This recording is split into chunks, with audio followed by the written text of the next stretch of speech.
interpreting it wrong. Oh, sorry. 1 second. I only get up when you. Okay. I'll call this Come to the work position of work- attention. work session to order. Mute your. After the Pledge of Allegiance, we'll have a moment of silence for Helen Rosenblum. I pledge allegiance to the flag of the United States of America and to the republic for which it stands, one nation, under God, indivisible, with liberty and justice for all.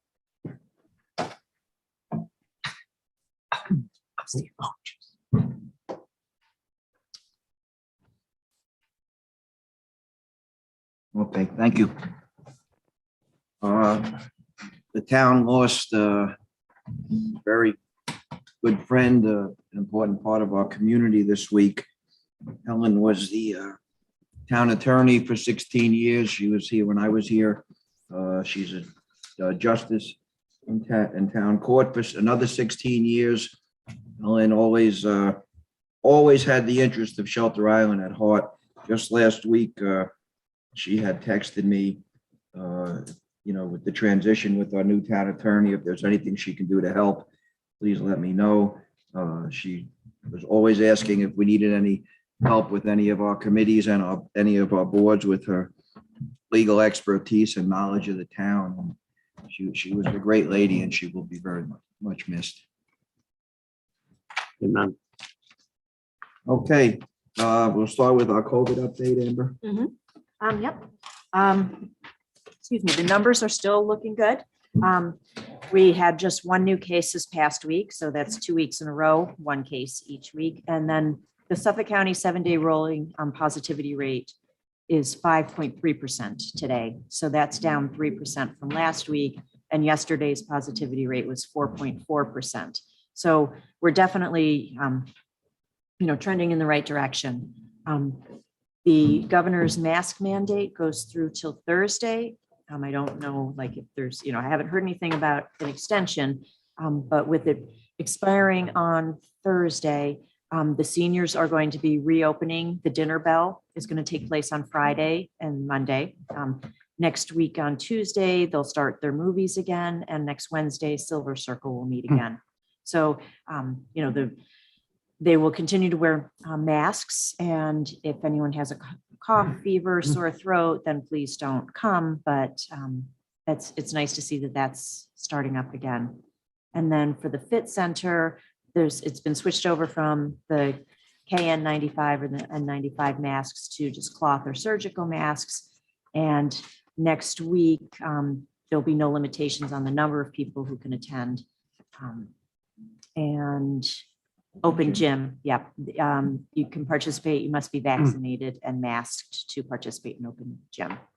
Okay, so we're trying our hardest to get back to normal. And again, we're meeting in public. The public is welcome if they're vaccinated. And if not, we'll continue our Zoom meetings. Just a comment, Jerry. This past week, we just went over 900,000 dead in the United States as a result of COVID, over the last couple of years. So it's still out there. It's still killing people. And notice that a lot of the people that went out and got the initial first 2 vaccinations didn't get the booster. And the booster is something that's very important to protect you with this latest, variant of the COVID. So I would encourage people to, if not, think about it. If you did get the first couple of vaccinations, you want to think about the booster. If you haven't gotten any vaccinations, still encourage you to go out there. I know that, because the end result is that there is still plenty of hospitalizations. There's still plenty of illness and there's still people dying of this and they don't have to, it's a preventable cause. Right. And we're burning our medical staff out at the seams, with lots of nurses that are getting out of the profession because they can no longer go through this, and that's a real concern that I think we all have from our medical community. We're dependent on them. So, Thank you. Okay, next on the list is public meetings, rules of procedure. This is something that, Bob DiStefano was emphatic that we needed to get in place. And with Stephen Kiley, we put together this. Steve, you want to walk us through it or how do you want to do this? Sure. I just want to walk you through the applicable legislation. So, And I'm sorry, before you start, the reason we're doing this now is we see that there's been a lot of attention to town hall, to our work sessions, to our committee meetings, to our board meetings. And we really need to have some, we try to get the public's input. We try to include everybody in what we do, but we need to have some decorum. And I think if anybody saw last week's meeting, they'll know what I'm talking about. So, okay. yeah, so there's New York State open meetings law, and the legislative declaration for that is, it is essential to maintenance of a democratic society that public business be performed in an open and public manner, and that the citizens of the state be fully aware of and able to observe the performance of public officials and attend and listen to the deliberations and decisions that go into making public policy. Goes on further to say that every meeting of a public body shall be open to the general public, except for executive sessions and whether there's any privileged conversations. So you have that all these meetings have to be open. It does not say anything about the public's right to speak per se. But town law section 63 provides for the board may determine the rules of its procedures for meetings. So taking those two together, it's been decided by this board that, we want public participation, we want public comment, but it has to be done in an orderly way and a way that doesn't interfere with the board's work.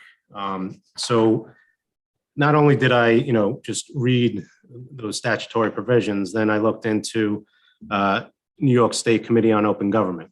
So you had this open meetings law, which is public officers law that was created.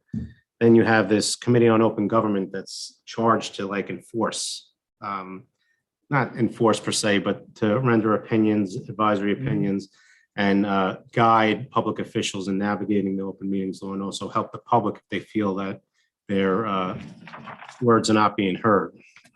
So I looked to one of the opinions that were rendered by the Committee on Open Government, and it states, however, since neither the open meetings law nor any other provision of law which I'm aware of provides the public with the right to speak during meetings, I do not believe that a public body is required to permit the public to do so. So they're even saying we don't have to, but I understand that the town, again, welcomes it and welcomes public participation. And historically, Shelter Island residents have been involved with their government and have come to meetings and been very participatory. So that is a background. The town board wants the people here, wants the people to feel comfortable and that they're able to come to the town board and question or offer advice. So we proposed about 18 rules and regulations. I don't know if you want to go through all of them, but basically where we're going to start is the town supervisor will preside over town board meetings. And again, that's in town law, where the supervisor, again, town law 63 has that right. And then, so to organize the meetings, town board members will ask to be recognized by the supervisor before they speak during meetings. And we're going to start from there with the board members. And then we went then to work sessions and town board meetings. And now, so work sessions are just that. It's for the town board to come and do some work. So public comments shall be limited to the end of the work session unless the supervisor recognizes a specific member of the public prior thereto. So again, at town board work sessions, the public can come in, they can listen, they can see how the sausage is made, but they're not going to be permitted to speak until the end of the work session when the supervisor opens it up for public comment. So again, Unless they were specifically here at our invitation. correct. So if there's speakers here invited by the town board, whether it's town officials or the public, obviously, yes, they have the opportunity to speak. So a work session is really the only opportunity for a quorum of the board to get together en masse and discuss issues and deliberate. So again, that's why we're adopting this focused approach. At town board meetings, there's a list of resolutions and maybe some public hearings. When town board meetings are opened up, the supervisor is going to allow the public to comment on only agenda items at first. And then at the end of the meeting, then the public can speak on whatever they want to bring up. But it's important to get the public input before resolutions are passed to hear the public's voice on any of those proposed resolutions. Just one. Yeah. So that also at town board meetings, when we open it up specifically for one agenda item for the public hearing, obviously at that moment, comment is welcome. No? Well, no, so the town supervisor is gonna, so we have the agenda for the town board meeting. Mhm. And like I said, there's probably gonna be a list of resolutions that the town board's gonna enact based on work sessions prior that they wanna, and actions that they wanna take. At the beginning, the public can come up and say, I wanna address Reso number 101, I wanna Okay. address Reso 102. And they could speak about anything on the agenda. At the end, they could bring up anything under the sun that they wanna bring to the attention of the town board. At public hearings, Mhm. they are entitled to speak, and we welcome them coming to speak at public hearings. That's the purpose of a public hearing. And they can speak to anything regarding that's the subject of that public hearing. Mhm. Mhm. So that's just actually a little caveat. So public hearings are going to stay the same. We, And they're embedded in our town board meetings. correct. Yeah. Yeah, so that, trumps the general rule. Okay. Yeah. Good. I know, I brought up having a sign-in sheet here. I think the supervisor wanted to comment on that. Well, again, this whole procedure that we're putting in place kind of goes along with everything else we've been doing, where people say, well, that's what you're doing, but that's not what the law says. So we're trying to address our code issues to make sure what we do and what the code says are the same thing. So I think we're trying to get a better handle on how we handle these public meetings and, continue getting input from the public, but likewise get our work done and don't get sidetracked or derailed. So Stephen had, as one of the proposals, was any member of the public wishing to speak at a town meeting must sign in upon entering the town board meeting room and provide their name and topic they wish to be heard on, which information shall be used by the supervisor to recognize speakers. Now, I realize that's what they do up at the county level and at the bigger towns. But I mean, to me, that's just not Shelter Island. I mean, that people are going to have to, sign in at the beginning of the meeting what they want to speak about. So I know we're trying to get a grip on things, but I don't know, If I may, I think that gives us an idea of what people care about. They might not even decide to speak, but they came for a topic. Well, here's my question, and just how does the logistics? People come and sign in, we're in a meeting.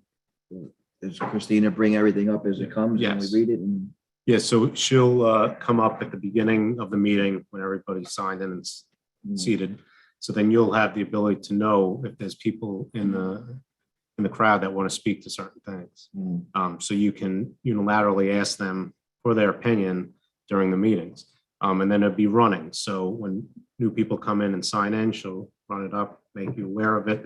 And again, I was going to say, because not everybody's here on time, that's darn sure. Well, that's something, Yeah, I mean, we could try that out. I mean, let's try to follow the letter of law as much as we possibly can, and then we can adapt it. If it's not working, we can adjust as we go forward.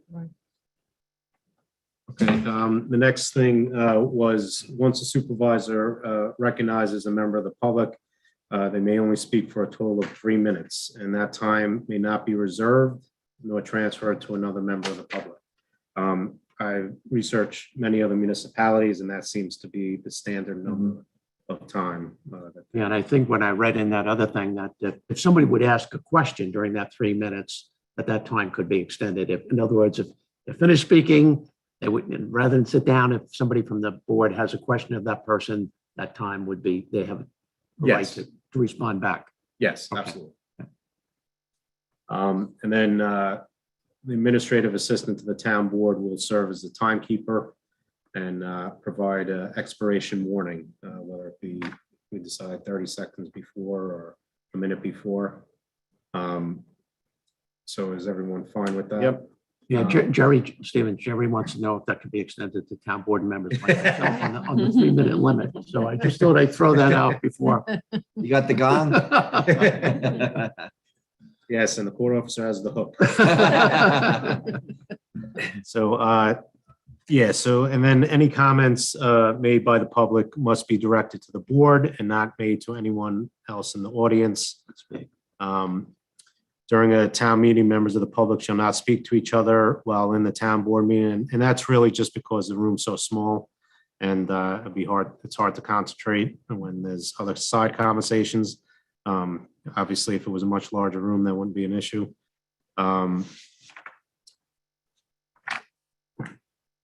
Okay, so now this applies to both town officials and the public. All must observe proper decorum. And that's to be enforced by the supervisor. Unless he's the one who's not exercising proper decorum. The deputy will give him a nudge. And I get Yes. the gavel.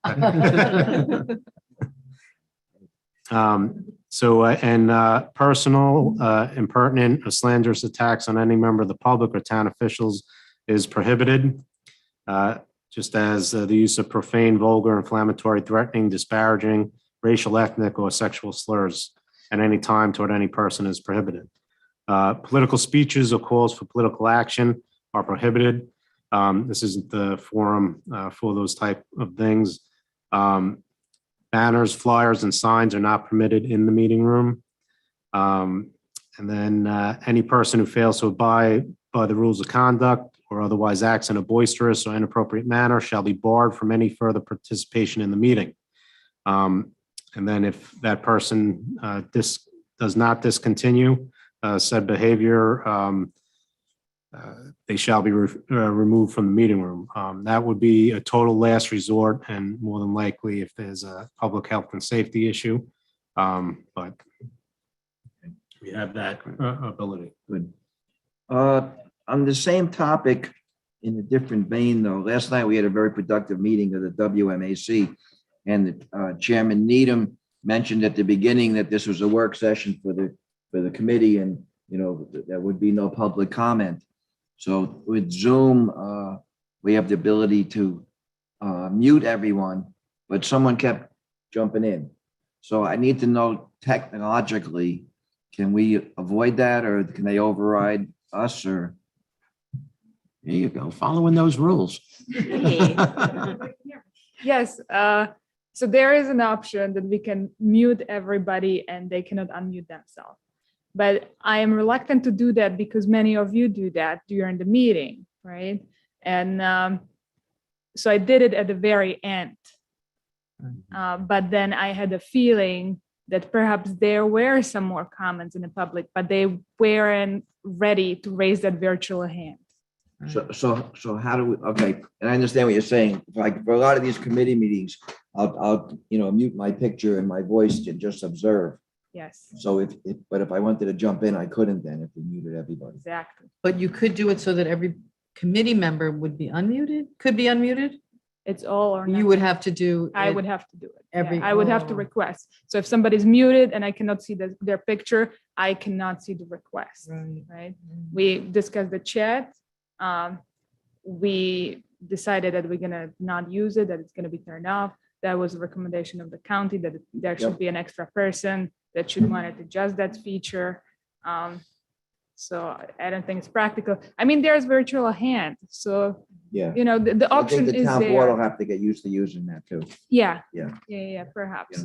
Yeah. Where at the end, there is an option to report a person or remove the person from the meeting, which I subsequently did. Mhm. Maybe we could start out each meeting not doing that, requesting the mute as soon as we have one. Yeah. Person who, Yeah. alerts, Right. that's it, everybody's muted, start using your hand. I don't know. Yeah, We, when I was on that task force for Southold, it was an ability, I thought, to selectively allow speakers to have unfettered access. And then the public would be all muted. unless unmuted.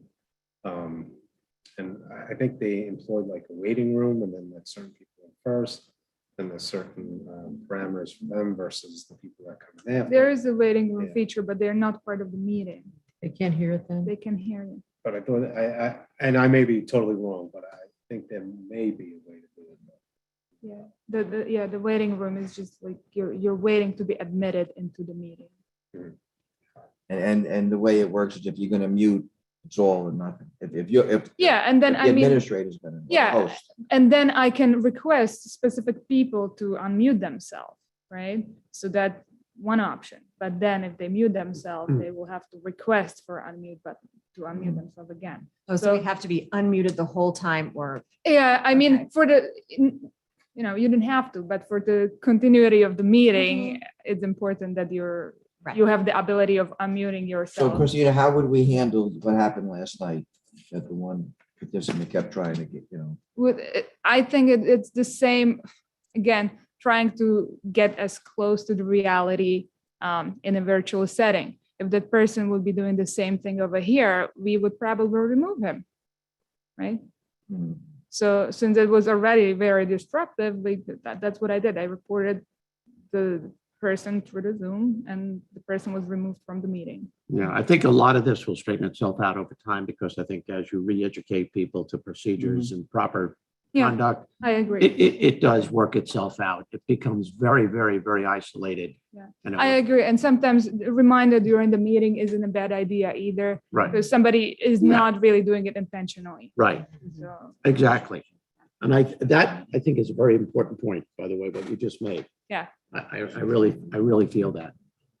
People are used to a certain way of behavior and they've gotten away with, we all have to a certain extent. So, we need to be just reminded, that's all, in a nice way that this is no longer acceptable.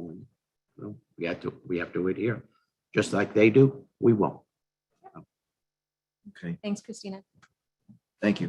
So Stephen, the rules and of conduct and decorum that we wrote up, we should digest this for a week and then we can act, we need a resolution. Yeah, so I put it into reso form. So if you're fine with it at the next town board meeting. Right. Mhm. Okay, good, thank you very much. Yep. Okay, next on the agenda is the WMAC. We had a very lively and productive meeting last night. A lot of good input. I don't know, Jim, you want to Yeah, get us I think started? BJ I saw and I John will- Needham was trying to get on. I don't think he was able to get on. Yeah. And I said, by the way, these just 8 notes that I made last night on the different topics. They're not the official minutes by any means, but I'm just going to go through them very quickly. Last night, we discussed, not in any particular order, mooring fees. I think there was a little doubt that the town, for the last couple of decades, mooring fees have been pretty static, that they've been constant. And with the additional cost of doing business and maintaining or replacing town marine assets, as well as, increased cost of maintaining and monitoring mooring fields and grids, it gets expensive. So currently, we have a 3-year window where people renew their moorings. You could either do one of 2 or 3 things. Number one, you could actually go from 3 years to 2 years and keep the same fee and thereby increase revenue. Or you can stay at 3 years and make less paperwork, but just increase the fees accordingly. Or you could increase the fees with larger boats. And I think there was certain sentiment last night, wasn't overwhelming, but it was the certain sentiment that with larger boats, you take up more space in a mooring field. So therefore, where we could put 2 or 3 boats, one large boat might take up all that room. They should be paying more than that, the 16-footer versus the 50-footer. So those kind of things were discussed. We can look into that. We can surely get a subcommittee to look into mooring fees, but no, okay, great. Talk to me.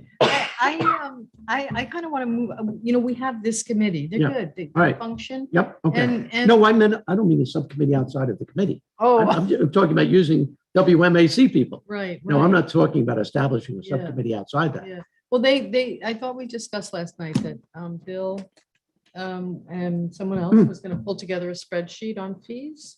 Okay, And were we going to supply them with with the fee structures from Southold and Southampton. I did that this morning. So I think that we're all set up. It's not really Okay. such a formal subcommittee then. It's more like a Right. couple of Okay. those committee members have Yep. decided to tackle it and maybe come to with a recommendation, Okay, right? yep, Okay, good. sure. The second item we talked about is the length of time for mooring rentals, which I just basically went over. The one thing that was mentioned about certain spots, and I think Peter Veilberg brought that up about Daniel Lloyd Road with the stake and mooring pulley systems, is that maybe rather than 3 years or 2 years, maybe it should be annual because it's such a sought after and a high commodity area and we're finding that a lot of these are not being used now. So maybe as we look through the mooring issues, we might be able to identify certain places on the island that might require an annual versus every 2 years or every 3 years, just to throw that I out. think that's a tough admin Okay, problem all that you're right. creating. I Okay. think we should go to 2 years, but we can talk about Okay, that later. all right. And that was a use it or lose it, like. Yeah, that was a use it, lose it. Right, correct. The waiting list moorings, which came right into it. Currently, the town clerk maintains a waiting list for specific mooring locations. As identified last night, there are 5 locations that are currently have waiting lists. Silver Beach flagpole slips and the pulleys there. Condon Dock, Daniel Lloyd Road, Deering Harbor, and West Neck Harbor grids A and B. Those were the 5 areas that they cited last night. Concerns. The availability of moorings here on Shelter Island for all residents, so that's your concern, Jerry, and I wrote that down there. Future growth and needs of the island as we move forward. Again, another concern that we have. Visibility of the waiting list to the public, which I think Al pointed out to me last night, so they should be visible. So that's something that we're not hiding anything from anybody. It is a waiting list. People are entitled to know where they stand on a waiting list. Finally, identifying mooring grids in areas that can allow for new growth, because according to people last night, there were areas around the island where we can put better utilization of space, perhaps, and put more moorings in. That would be nice if we regridded everything and we really were able to identify areas where, and even if a person's on a waiting list, by the way, they can go on a waiting list for a particular place, take a new mooring,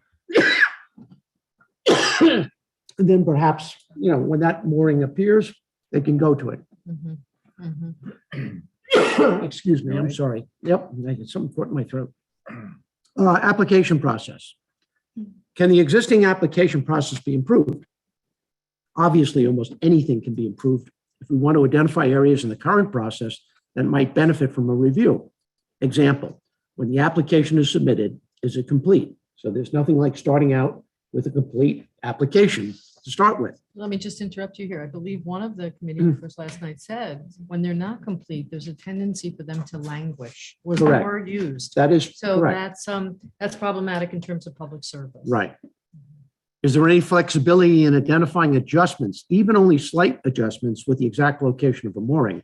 Because sometimes the person wants, they give you the grid coordinates and we say, it doesn't quite fit there. We got to move you over 30 feet and up 20 feet. Right. So that there has to be some type of latitude there where when we sit down that night and Christina is lining up everything, she measures the distance between the boats and the swing factors and everything else, that we can move that slightly. Yeah. Or sometimes it has to move more dramatically out of that area. So Jimmy, how up to date is the program we have when Christina punches it up to show all the moorings? I think Christina. Is that accurate or Yeah. you're not sure? I can't. And the other thing was, again, we talked about the size of the boat, keeping the navigational channels open, which is a key factor when we put moorings in, especially if big boats are involved, like West Neck Creek. When you go up West Neck Creek, it's very narrow at spots. So when you put a 55-foot boat out there, when it swings, when the winds are right, it can impede the navigational channels. So I noticed in some of the other towns, they actually limit the size of certain boats inside of creeks where there are navigational issues to not more than 25 feet or 27 feet or whatever that arbitrary number is, because it narrows at that particular point. So something to look at. Number 5, the potential moratorium for mooring applications. It seemed that most people were not in favor of a broad moratorium on accepting or processing of mooring applications. There was consensus aimed specifically at LLCs. Until there's additional clarification on how the town will proceed, will process these kinds of applications, the town may want to have a moratorium on LLCs. So that's something that was just mentioned last night. Just wrote it down, throw it out for whatever it's worth. Which brings me to item number 6 of 8. LLCs. Probably the greatest amount of time was spent on this topic. There is no doubt that members of the WMAC and the town board would benefit from, and I think this was Stephen's words, cleaning up the LLC problems related to the mooring applications. Concerns, being able to identify the owner of the LLC versus the manager of the property, that's been discussed constantly, because the manager can vanish in a heartbeat and you don't know who's in charge of that LLC. The person versus the property filing for the mooring application. Most attendees wanted to ensure that there's greater accountability for the actual ownership of the LLC. Being able to ensure that the LLCs do not exceed the maximum number of moorings that they are allowed under the current allowance per property, which has always been a major concern. Our new town attorney will work on this issue, tighten up the code, and present these findings to the WMAC and the town board in the future. So that's just something that Stephen mentioned last night. Item number 7 was, again, spent quite a bit of time on this, commercial moorings. This is a topic that received a great deal of discussion and is timely due to the recent new ownership at both the Ram's Head Inn and Jack's Marina. Commercial moorings exist in 5 different locations here on Shelter Island, namely Deering Harbor, Cockles Harbor, Ram's Head Inn, Pecosi's, and the Shelter Island Yacht Club. Concerns. Upon the sale of a business, should the town reclaim the commercial moorings or allow the transfer? Big question facing us. What are the pros and cons of the towns assuming these commercial moorings? Another concern, commercials versus transient moorings / holding moorings. The needs of the business, the needs of Baymen. Needs to be more discussion prior to the WMAC, the next meeting. Suggestion, Stephen will work on this issue as well. He will reach out to perhaps WMAC members if needed. So that's just something that, always look at them as a resource. There's a lot of resources there, Stephen, that you might want to reach out to. And the last one is the total number of moorings. How do we want to move forward with this issue? Identifying all the mooring areas with an accurate accounting. To suggest some type of, again, a group, don't call it a subcommittee, a group that will handle this, as we move forward. So those are just kind of notes that I jotted down last night at the meeting. I think it captured most of the salient points that were brought up at last night's meeting. It was a good discussion, a very respectful discussion, and there are some legitimate things that we got to work on. So nobody knows that more than the people sitting around this table right now. So when are we going to get to the discussion, the actual meat of it, if I may, let's start with fees. 2 years, we can't just say, Stephen, go to work No, without having, some discussion here, right? I mean, they discussed it last night. We heard what we needed to hear. So is today the day to start actually going into the nitty gritty? I would, I would suggest not, just because we don't have enough information. Okay.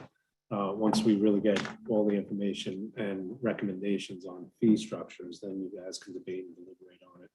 And then as far as, the LLC issue, once there's a proposed local law amendment, then we can talk about it at that time Okay, and figure out which way you want to go with. That would be my recommendation.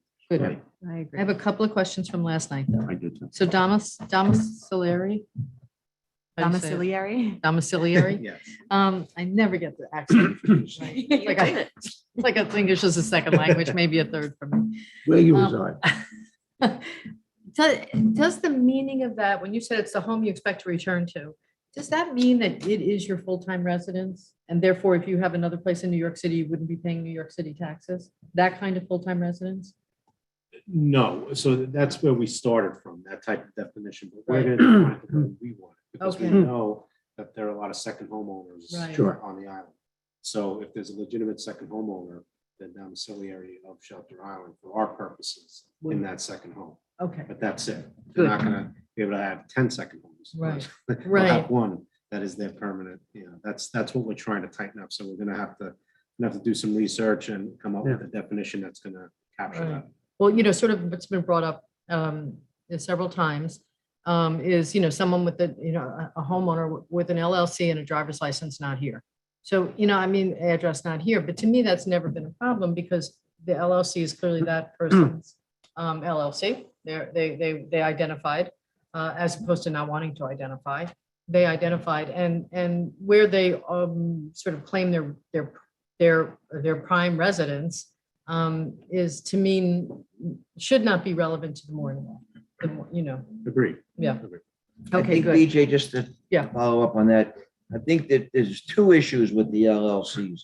One is, there was the question of residency, which I think we're addressing. But the other, and probably, more specific, is who's the contact person Right. if there's a problem? And the LLC lining up with the boat and the Well, house. the LLC and the boat have to line up unless it's a riparian and then Yeah. it's, but so it's twofold. Yes, it's Yeah. like the one we're going to approve today for Winthrop Road, the LLC and the house do line up Mhm, mhm. and the boat do line up. Yeah. But the question really is, what if, a mooring breaks and it takes 5 boats with it or Right. something happens, who's the contact? And that has to be good. Yeah, so what I'm hoping to do is we're gonna extrapolate from the LLC, one living and breathing person. Would you put managing home? Yeah, so it'd be a managing member of or whoever, the actual homeowner. Mhm. We're gonna have that person. That person's gonna be on the hook, and whether or not they wanna provide us with a managing agent that can come and quickly address the issue, that's fine. But we're gonna have to boil it down to one living, breathing person, the resident of Shelter Island that's entitled to 1 to 3 moorings. And then I think we have an area in the application that says, okay, I'm the living, breathing person, but I have an agent that takes care of my mooring if there's an issue. So just so I understand, and the reason there's a lot of LLC, well, a lot of them are insurance reasons, but also privacy issues. So what happens if the LLC doesn't want to divulge who they are? Unfortunately, they can't have mooring because we gotta determine that they're a resident and they're in fact living here at least seasonally. But technically, the house is owned by the LLC. But that's how we have to tweak the definition, because right now you just have to be an owner. You don't have to be a resident. Okay. You want to make sure they're residents, Mhm. because LLCs or anybody could just buy up a bunch of properties and technically pursuant to our code, have up to 3 moorings per property that they own. That's not the intent of the code. The intent is to make sure every resident who enjoys Shelter Island Right. and lives here, at least seasonally, has the right to up to 3 moorings. Mhm. So I think we have to, and we'll have to work out a way where we can protect their anonymity if they want that, but still achieve what we're trying to achieve to make sure that it's one living, breathing person. Right. has up to 3. Yeah, and you also mentioned the attorney letter, that an attorney can write a letter. And I also think that it's important to have a contact person, but I, have been sort of off grid, on the boat, not available for, time. Well, the boat then wasn't here to get cut loose and do damage, but let's just say I had Yeah, 2 boats. yeah. Yeah. That's, what I'm saying. So yes, a contact person's important, but it's not only true of LLCs. It's true of anybody Oh, who yeah. owns a mooring, that we could be unavailable in a moment where it was important to get us, be No, but- available. So but- let's but not At get least we hung have a up. contact. Yes, person yes. with the And that, name. that no requirement that Yeah. 24/7, Yeah. just that we have something. But that's back to, well, I don't know if we're ready to move on to a different topic on base, here though, on commercial, I want to keep just, going. keep going. So, okay, so we talked about an operating agreement, with the LLC. And this is the other place where I was sort of struck last night, talking about, because this is a big topic, this one. Do we want safe harbor here? I mean, just for, that's just a Explain with non-voters. yeah, Safe Harbor is just a giant company that's eating up all the tiny marinas, small marinas throughout the country. As far as I know the East Coast anyway. And it's just a topic. I don't know if statutorily we can do anything about it. I mean, it's America. So in practicality, they own the moorings? Yeah, they would. They and- hold the Yeah, permits for the if they moorings? just went and bought Cockles Harbor, they bought Brewers. I don't know what happened over there in Greenport. That would be interesting because Brewers has moorings and slips And first it went to one and one conglomerate smaller, and now it's Safe Harbor, I believe. So it would be interesting to know how Greenport handled that with the moorings and on-site management. And what John mentioned last night, that you need people with eyes on. That's why the waterfront piece was important. Right. So just to kind of, that's an examination. Yeah, that's something like you reference, this is America.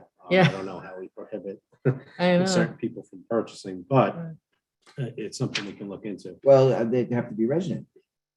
So, Well, in other words, not okay, commercial. let's say I bought Jack's, right, 50 moorings, and I want to job it out to Safe Harbor. I do that. I'm assuming it's commercial, so you don't have to be a resident, right? Well, you have to be a resident. No, you do. For the commercials Commercial Yeah, for our mooring. Yeah. code, Yeah, yeah. that was the whole issue with the with the Rams Head Inn. And with the Ram's Head, it was further complicated, however, because we were ill-defined on whether or not they were commercial. I'm looking at the definition. It just says a town registered mooring that is rented out by a boatyard, marina, yacht club, or commercial entity, which business must be located on the waterfront.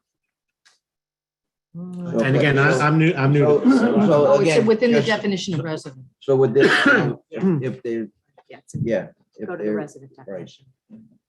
Because it says, or in the case of an organization where the majority of owners or beneficiaries are resident. That's it. But if they own the Uh-huh. business, they're a resident. The business is a property on Shelter Island. Even though they're not living in it. This is where we got the whole, this is where Yeah, it this all is- started. We could have a further discussion on this. later. Yeah. And again, I'm a newbie, so I'm Yeah. just looking Yeah. at this. But again, and Stephen, this is why we brought this up. This is why we asked the WMAC to get involved. These are things, we never thought about, that whoever wrote the mooring law in the first place never thought about.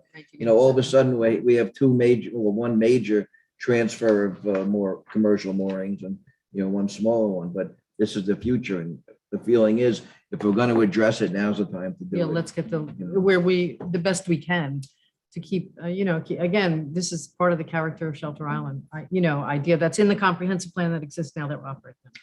So I'm gonna see. I actually have the Joshua Drummond letter from October. He's the manager for the properties at 3 Bowditch and 9 North Menantic. He says, "Hi, my name is Joshua Drummond. I've been named as the point of contact for the moorings applied for association with the properties at 3 Bowditch Road and 9 Menantic. I was hoping that these would have been approved at the October 1st meeting. Unfortunately, they were not. This is WMSC meeting. To my knowledge, we've provided all the necessary information, letters, proof of ownership, etc. Could you please inform me as to what is holding up these applications? I believe you attended the WMAC meeting, and I also attended regarding this in August and September, and realized that WMAC has no final say and can only make a recommendation. But at this time, I was under the impression that we had satisfied all the requirements, concerns, and as such, we are expecting to move forward. Please let me know if any concerns." That was Joshua Drummond, his number is on here.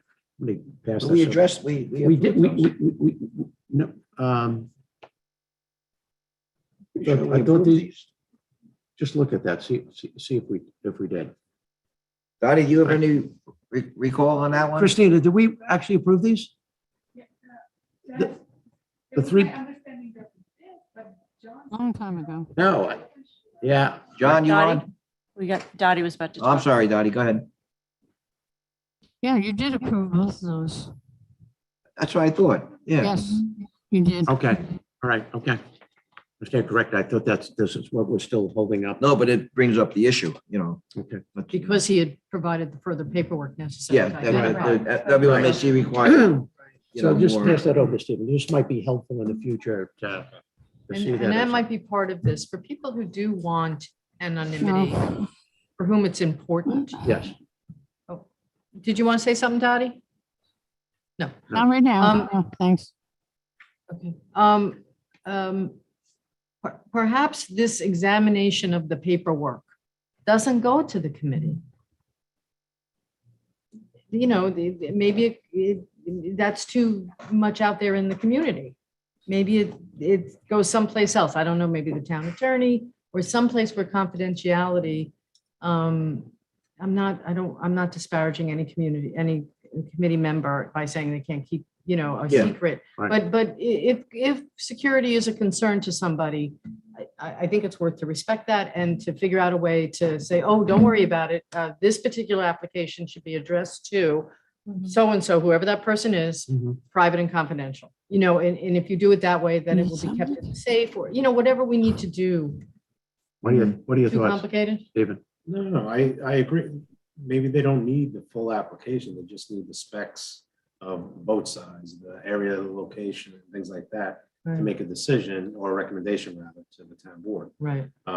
There's a way we can do it. Right. And the stamp of, yes, this person in terms of the new LLC code has met the requirements, Yeah, this- because we'll make the determination of residency and then we'll just pass it along the technical aspects. Right, because at the WMAC level, it gets very complicated. They get into how many properties they own, who's the owner of which property, who's the manager of which property? Are we exceeding the number? How do we know if we don't know the name of this person? How do we know that they don't already own moorings? That kind of thing. So, You could take that off. yeah, that really gets bogged down on a meeting. Right. They could be more the site plan Right. aspect Right. of this, right? Right. And we could be more, we meaning someplace in town hall, be the vetting. Yeah. The vetting. Mhm. I wonder if that, I think as long as it's being protected, I think your idea, BJ, is not a bad idea. I think that somewhere along the line, they have to know though, at least since they're out on the water and they're concerned about these issues, even Yeah. if they don't have a say in it per se, that the residents of Shelter Island that Jerry is, we're all elected to protect, Right. that in fact, nobody is superseding the maximum number of moorings that they're allowed. That as long as that is, affirmed that, if they're entitled to 3, that's all they get. If they're entitled to 6, that's all they get. And somebody is able at some level to be able to acknowledge that, that's the maximum number, Mhm. for that property. And, sort of this happened in the assessor's office, frankly. We were required by, LLCs, all that kind of, and trusts. And so who's the beneficiary? So who is now entitled to the exemptions that are given, right? And so people were giving us some important documents. And in some cases, so sensitive that we were like, okay, rather, if you're not comfortable with us keeping him here, where you see it under lock and key, you can come in annually with the document, have us review it while you're here, Mhm. and then you can take it away. And, we would just put a note in the file that it was reviewed as we said it would be. So, I mean, there are ways to handle the sensitive document. And then also, as I suggested last night, and you brought up early, attorney opinion letters. Yeah. That can get us the information. They review the documents, and again, they put their license on the line that Right. this is legit. So there are ways. Mhm. And now just so I have my head clear on safe harbor. Right. Is that like the Blockbuster Video, and I'm dating myself, the Blockbuster Video company, so they eat Right. up all the mom and pop moorings? and Yeah. everything? Okay. Yeah, more like Google. Yeah. John Egan texted me and he said that he spoke to Joshua Bennett this morning. And according to Joshua, they were not. That's what Yeah. Okay. Yeah. Oh, I don't know if anyone could hear you. oh, Okay, Christina said she just got a text from John Needham, who's watching, but was having trouble connecting. That he just got a call from Joshua Drummond, who Jim just read the letter from, that he hasn't gotten the approval yet, so we need to follow up on that. Yeah. and See where that one is. Because I just went through my November and December. We didn't meet in January. And we haven't met in February because we met you last night, but Right. not to act on, moorings. That'll be done in, 8 days from now. but it has been known to happen where the town board has approved things without the committee. So Correct. that could have been this exception, but you would maybe remember that Right. if that happened. Yeah, That's a- Jim would. We don't do it often. It's a Right. big deal. Yeah, I didn't remember doing that. Okay, all right, so that we'll definitely check. Oh, Yep, Dorothy? Dory. Dot? Okay, which one was he complaining about? What? 9 North Monantic. 9 and North, okay. And 3 Bowditch. Bowditch. Yeah. Well, both of them. Yeah. They're owned by the same LLC. Yeah, that's not number 3 then. That's No, number 3 bottom 14. is the bottom on the corner. Yeah. Oh, Oh, that one. Okay, so Oh, Dottie's got We Dottie will- to look at. We will check that out. oh, horse farm. Yes, yes, yes. Oh. Okay. Yes, yes. Okay, Yeah. what else you got? BJ? I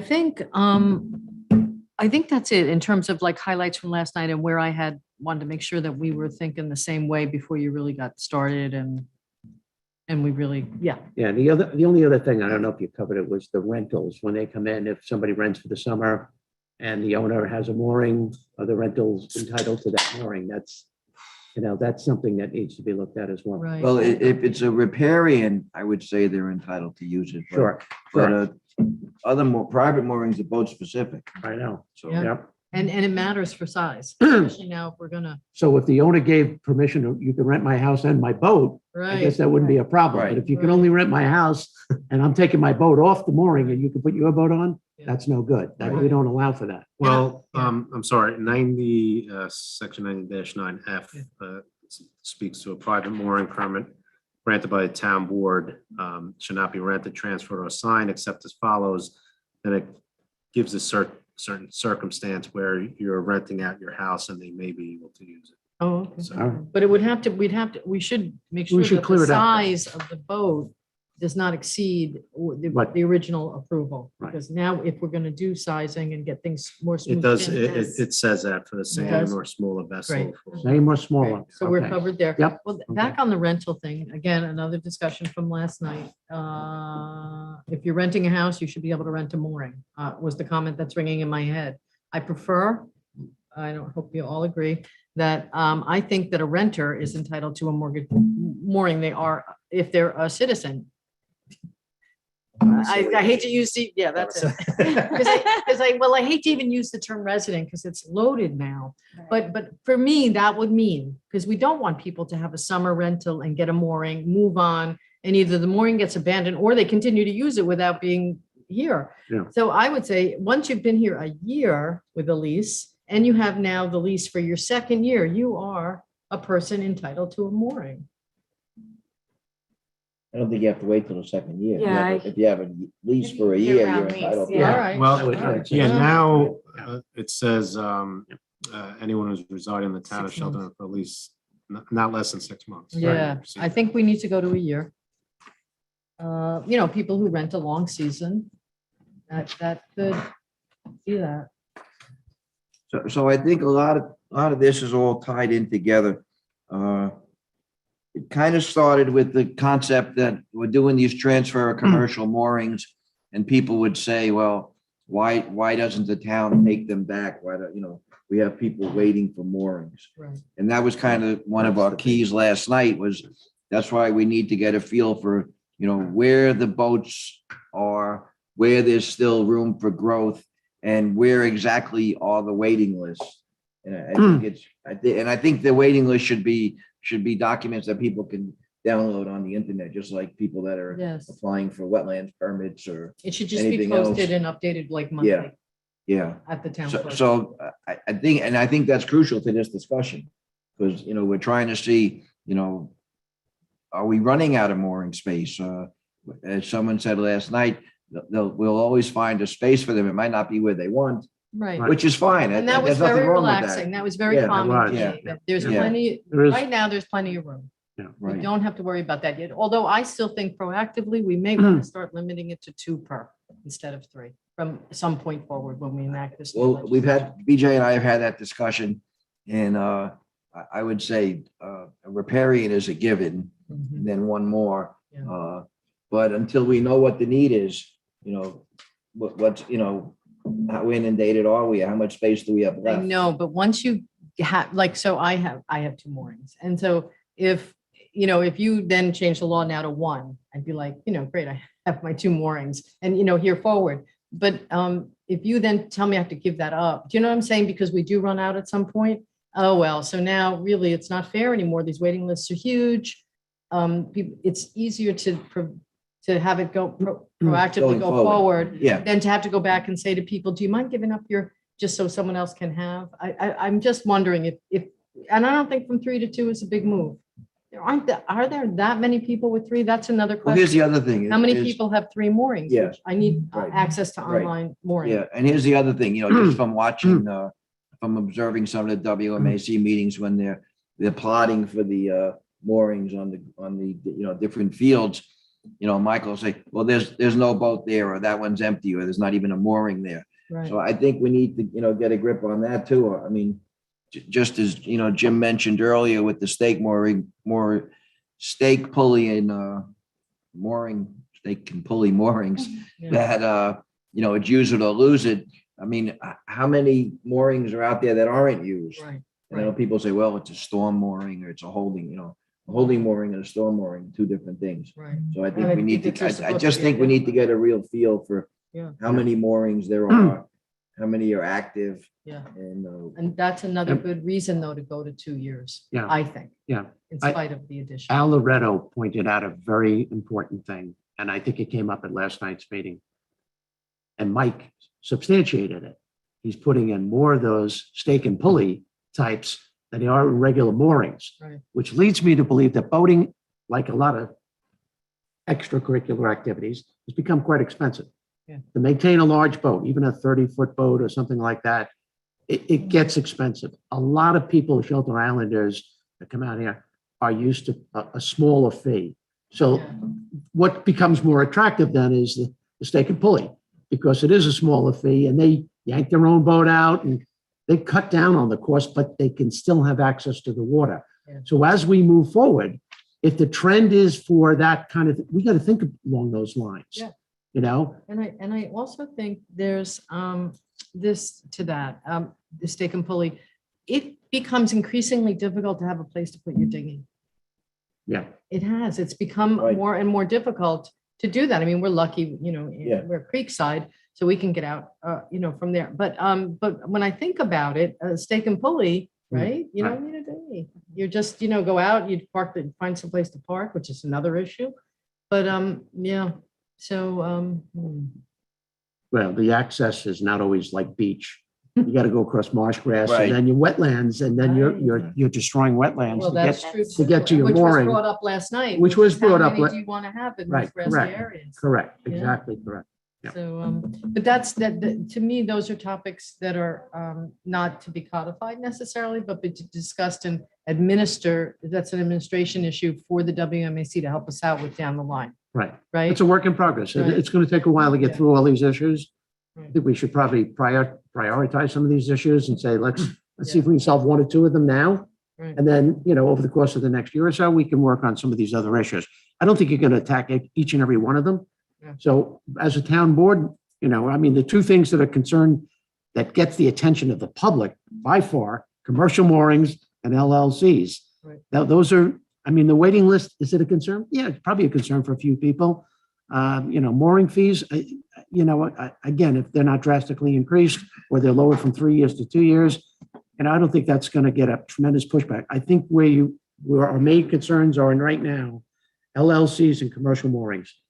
That is something we And have to fees. focus in on right now. And fees, and also this idea, there's this other issue that's sort of bounding around in here and out there, which is we have an online mooring system. How much of the processing should we ask that company to do? There's that option. Right. I think I've been informed that as of January 1st, they were handling the renewals, which I think is good. That's my own view. That's a good thing.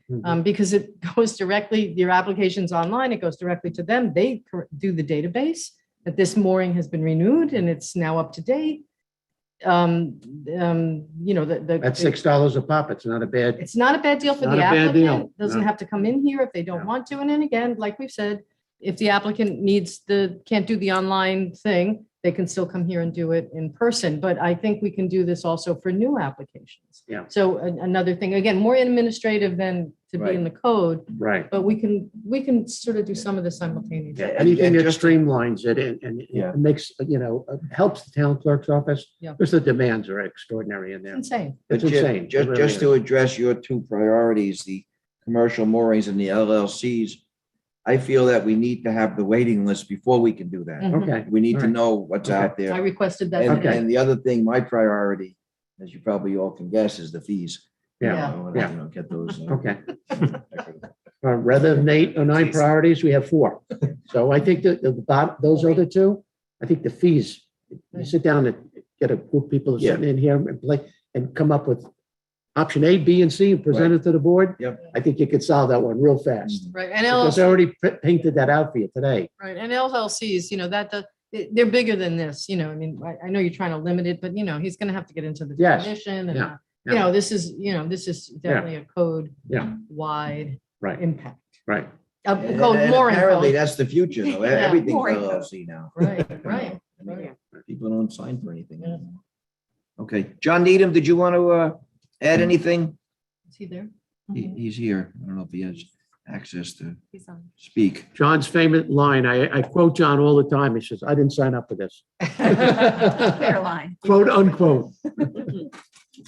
No, you guys are Go doing a ahead, great John. job. That was a great meeting you ran last night, John. I don't know if you wanted to add anything. No, you're going down the right path. Thank you. Okay. It was a good meeting, John. And, I think we are going down the right path. And I think it's good discussion today. I think we're all working together. And of those 4 top priorities, I think we can take care of them in due time. The 2 that Jerry mentioned are a little easier than the other 2, but I'm optimistic we can get all 4 of those things done in a timely fashion. Yep, Okay. WMA just needs to know what their priorities are, so we know where to focus. Yes. I think, John, from my point of view, and everybody can jump in, again, we need to know how many boats are where and how many people are waiting for spaces. I think we need to know the demand and what's out there and the availability before we can do anything. I think we can start Got cleaning up the code. We're waiting for that. Mhm. Yeah. No, but I mean, going Yeah. forward with, Yeah. yeah. But as was said last night, I just don't want to lose sight of this. If somebody wants a mooring near Cockatoo Harbor Marina, let's say, and there really isn't much room there anymore, then we suggest you go to Burns, or we suggest that you go down by the wall. So even Yeah. areas that are filled out, there are areas adjacent that we can. Yeah. Well, as John said last night, I mean, everybody, they'll get a spot. It might just not be where they want. Right, right. Yeah. I And think also stay on the waiting list Mm. until Yes. something opens in the area that you Mhm. can Right. give up the. Yeah, the thing about John Needham's business, it's very well defined. It's almost like, John, I would say almost a perfect square, your mooring area. But it's very Yep. well defined. It's a range north and south, and they're 123 feet on center. Yeah, I guess that's, yeah. Little, where we're in Deering Harbor, Yeah. sometimes not as quite as well defined, Uh-uh. There's push, there is a navigational channel through it, yes. But no, but even in the field itself, because I come from the far end by the bridge to right. come out and we come out, well, we don't have a sailboat anymore, but we come out under sail a lot because the alleyways, I think you'd call them, or Mhm. between the moorings Yeah. are so well defined, Right, okay. really nicely laid out. Okay. one thing I'd like to bring out, as far as gridding an area goes that hasn't been gridded before, what has to happen, and what we did, Jim Messer headed that up with the WA and WB, is once you have to relocate the existing moorings that are already there. And so there's an expense that was incurred and somehow shared by the mooring holders at that time. I don't recall exactly. Mm. So to make it orderly, you have to start moving the existing ones, repositioning them, right? Mm. Yep, sure. And just real quick, one of the other topics that came up last night was the designated anchorage areas. Yeah. And, do we need to, tighten those up or to make them smaller? And again, until we know, well, Bill Garrity had brought up that, just for recreational use, we could tighten them up so people can ski or tube or, those kind of things.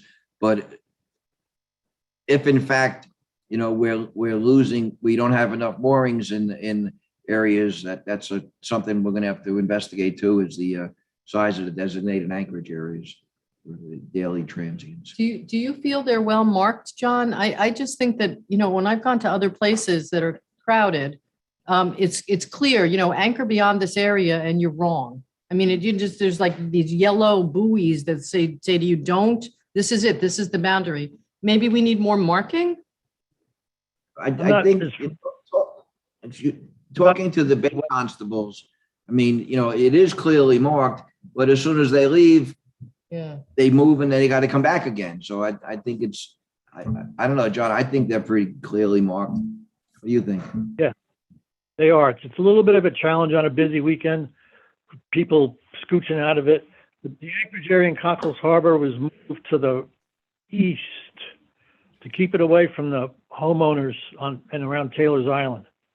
That happened quite a while ago. I have one comment to make on the anchorages, and I don't know if this is a totally my unique point of view.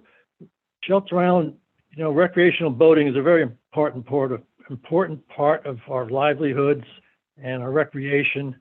And so any boat owner here, if to enjoy their boat, they need to have a destination to go to. So we'll go to Block Island, Cutty Hunk, Martha's Vineyard, Watch Hill, and I don't see any problem with reciprocating and having other places have the ability to come here. Mhm. It's kind of a trade to keep recreational boating attractive and part of our economy. John, I don't want you to think I was saying we should eliminate the Anchorage area, but if in fact we're running out of mooring space, I think that would, be a reality that we'd have to shrink it a little. Al, you had mentioned something about it last night. I don't know if you wanted to jump on. Yeah, thank you, Sharon. Right now, we have less moorings than we've had a few years ago. It's within about 100 or so, but still, it's not. It doesn't seem like we're running out of space. That's Yeah. Mhm. Yeah. Yeah, that's the comment that I remember from last night and previous comments, where we saw we were up in the 800s, we're down in the low 700s in terms of total number of moorings. So the idea is to be able to spot those areas and be able to advertise those areas as desirable areas to go to. There are openings there. and don't forget that the list is fluid. You have ones that are the fact that they're renewing every 3 years. A third of them could be in process at any given time. So Right. when you get numbers, it's those are the numbers for today, but it doesn't mean, a month from now, it might be, there might be 30 less or 60 less or whatever. Yeah. Or more. Right. All right, thanks. John Needham, anything else? Nope, that's great. Good. Thank you. All right. And you guys meet again next week? Yeah, but we're Those going to do applications? the applications, yes. Right. Yeah. Okay. Applications. All right, thanks very much. There's no LLCs in those applications. No, they're clean. There are 4 bulkheads and 5 mooring applications. Okay, the next thing on the agenda is amendments to town board permits. Jerry, do you want to address Mike, James? No. I don't think it'll be updated. Yeah. We're not gonna, I'm just gonna preface it. We're not talking about it. We're not going into it. Okay. The amendments to town board permits has to do with when the town board issues a wetlands permit or a special permit, and then the permittee comes back and says, well, we're making some adjustments and, it really doesn't affect anything. So I think we need to address this specifically, how we're gonna handle it, and I think we're gonna wait till Stephen, delves into it a little more and gives us a legal opinion on it. So, but it is coming up more often than not that we approve permits and then, they come back, well, we want to do this, we want to do that, and that's not what the permit was issued for. So we want to have a procedure going forward with that. So that'll be for, I don't know about next week, but it'll be for a future work session. The next one on the agenda is West Neck Water and Suffolk County Water Authority. This is the contract update. Suffolk County Water Authority has been managing the West Neck water system for us for just about 6 months now. We signed the 6-month operating agreement, and now we're looking to formalize it and make it into a long-term agreement. We've been meeting with the Water Authority, with the town attorney, with Joe Joe Fenora and the Suffolk County Water Authority representatives, along with the board from West Neck Water. And yesterday, we had a meeting with the West Neck Water folks and some other people that were, some other citizens had questions. I think at this point, we're ready to have the town attorney go over the contract as it stands after yesterday's meeting, look at all the concerns, and then, Thought that they were going to come back to us with. No. Yes, they're no. gonna, I thought Yes. Suffolk County Water was gonna just make any edits from That yesterday. they could agree with I think we need to have the town attorney look at it. before that. No, with those concerns, Oh. with all the concerns that we went through. Oh, And go definitely. to. I think we're at the point now where once, Suffolk County, once the authority answers the questions and the town attorney looks at it, it's time to act on it. I don't think Yeah. we need to cut to the chase and, get this done. I think So- what's going to be left will be minor. Right. Joe Fenora, do you want to add anything to that? I know you've been very involved in this. No, that's right, Jerry. We're just waiting for a consolidated copy of the contract now that shows our comments, their comments, and then we'll deliver to Stephen Kiley to review on our behalf. Okay. Next on the list is I have it as parking permit regulations. This is for the film? Mhm. No, what is this? one? No, This is it's for. Oh, this is for fees? Yeah. For 2022? Yeah. Okay, so I guess Dottie, the question is, are we gonna just maintain the level that we're at? The price? That's my question. Yeah, I think that's how we budgeted to keep it. Is We there- didn't talk what- about a increase in fees. What is the daily rate? $25, I Daily think, a rate day, is right? $25. $25.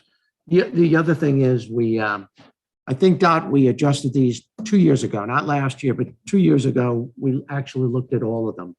We looked at the daily, the weekly, the monthly, and the seasonal, and we Well, made certain adjustments.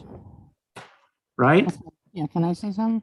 Yeah, I In think we did. 2020, like the seasonal was 230. 2021, you went to 250. So whether you want to increase that or stay the same, that's one of the questions. 250 we did Oh, okay. in the last 2 years. $50 a day at East Hampton.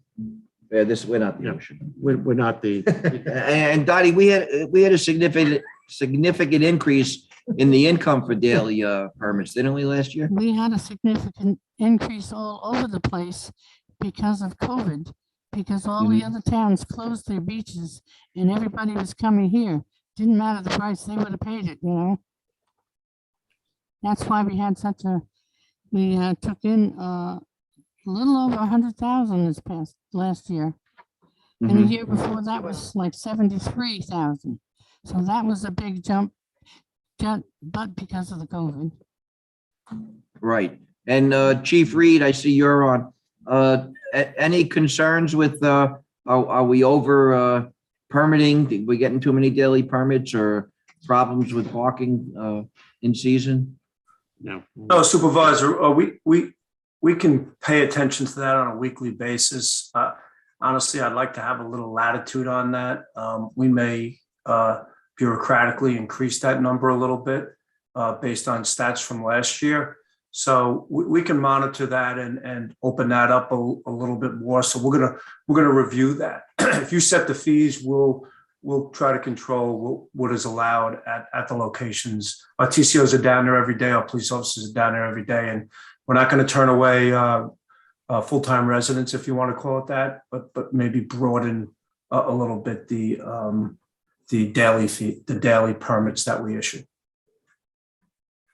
Okay. Using the online system, again, maybe not for this year, but to think about in the future, maybe to do some surge pricing. I mean, we'll hate that, but you know what I mean? Oh, yeah, Like the 4th of higher July the demand, weekend the or higher the price. So if you come in June or September, not so much August, it's going to cost a little bit. You know what my feeling is on this? Is, everybody's saying, oh, we're losing the mystique of Shelter Island. We're losing, what we are, what we were. Christ's sake, we don't want to be the Hamptons at $50 to park to go to the beach. Let a family pay, $30 for the ferry and $25 to go to the beach for the day. Yeah. That's just my feeling. And I'm the one that's always looking to raise fees. The only. Yeah, now I feel really bad. The only comment I would make about the fees is, yes, our daily parking fees went up, but our Justice Court parking tickets went down because Mm. people had the ability to actually get a Online, right. Right, So right. so there was an offset. So it wasn't like we made a whole Yeah. bunch of money. Yeah. However, we made people happier because they had the Correct. ability to get a parking Correct. permit and didn't have to deal with a parking fine. Correct. Yeah. Because It's a much town hall better wasn't open 7 days a week either. Mhm. If you weren't here by 1 o'clock on Saturday, that Rattle up. is a little bit. So this, by the way, on the $25 daily parking thing for that service, I think the town gets $23.25 or so. In my mind, I just remember kind of 23 something, Yeah. and we pay $1.85 or for the service. I kind of think maybe $1.75, whatever it was. It was in that ballpark. It wasn't like they get $10 and we Right. get $15. Mhm. It was a very Sure. minimal fee that they were getting for this service. So Jim, you're correct. is that right, Jim? Very Yeah. close. I'm looking up the numbers now, but it's very close to that. It goes to show you the old man's not losing a memory. Okay, so Dottie, you're good with that? We'll stick with the fees? Whatever you want, so we can get them ordered, Okay, Yeah, I think so. I think so. Okay. All Thank right, you. that's it for the agenda items. Before we go, The filming permit oh, I don't have that. on one. Peconic. Okay, I have it down here. Okay. Oh, we have an application for a filming permit. Yeah.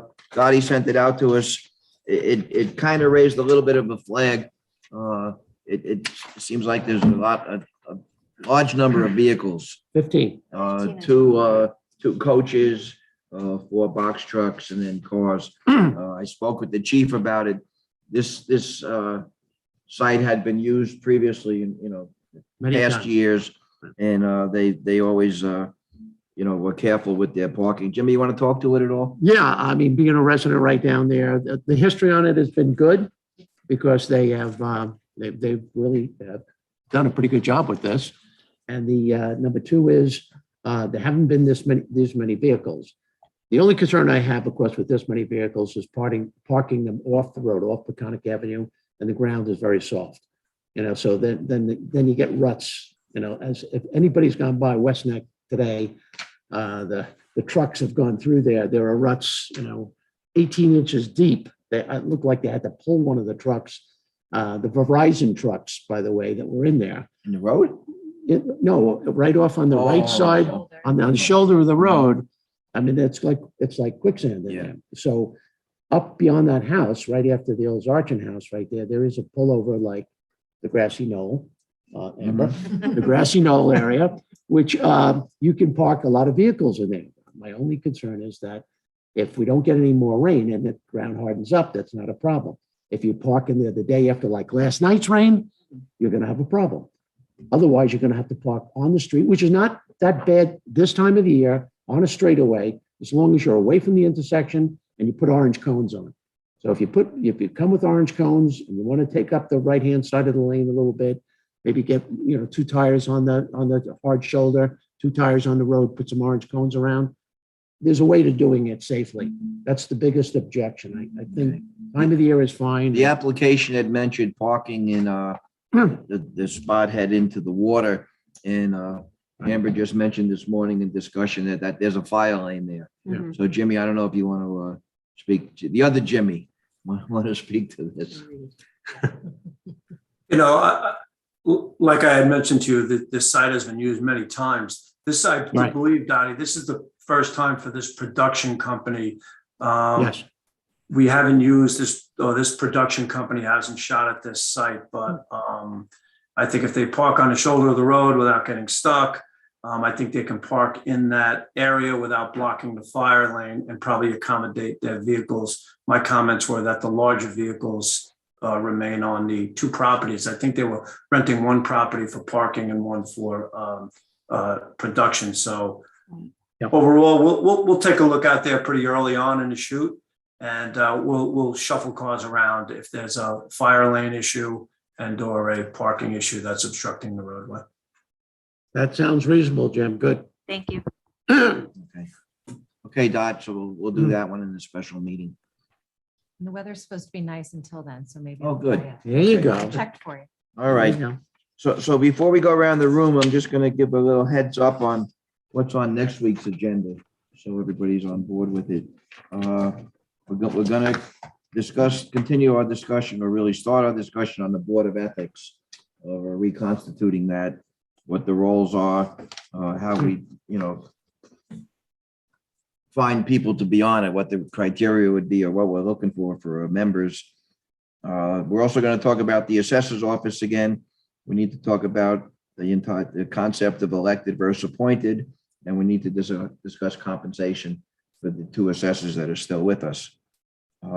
Stephen's going to make a presentation on the transfer of development rights next week. So we need to get that legislation in place so we can take advantage of it with all the purchases we're making. The Historical Society has a request for parking. We'll have a discussion on an outdoor assembly permit for the Ram's Head Inn, which is kind of interesting, and Chief will talk us about that one next week.